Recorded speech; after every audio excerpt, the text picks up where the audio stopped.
আমার ঠিক মনে পড়ছে না এরকম কোনো ঘোষণা আমরা দিয়েছি কিনা।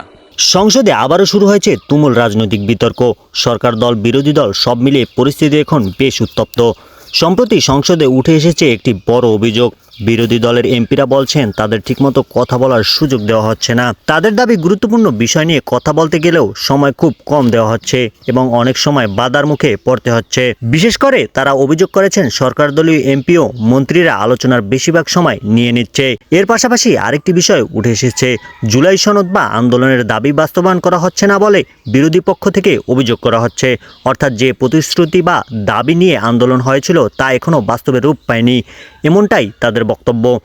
অন্যদিকে এই বিতর্কে নতুন মাত্রা যোগ করেছেন তারেক রহমান। তিনি একটি বক্তব্যে বলেছেন সংসদে কিছু বিরোধী দলের নেতা যেমন জামাত, এনসিপি এবং 11 দলীয় জোটের সদস্যরা স্বৈরাচারের মতো আচরণ করছে। তার এই মন্তব্যের পর রাজনৈতিক অঙ্গনে শুরু হয়েছে তুমুল আলোচনা।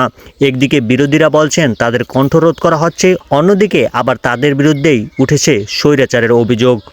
সব মিলে পরিস্থিতি যেন এক জটিল রাজনৈতিক দ্বন্দ্বে পরিণত হয়েছে। এখন বড় প্রশ্ন হলো, সংসদ কি সত্যি সবার জন্য সমানভাবে উন্মুক্ত, নাকি এখানে রাজনৈতিক শক্তির উপরও নির্ভর করছে কি কতটা কথা বলবে।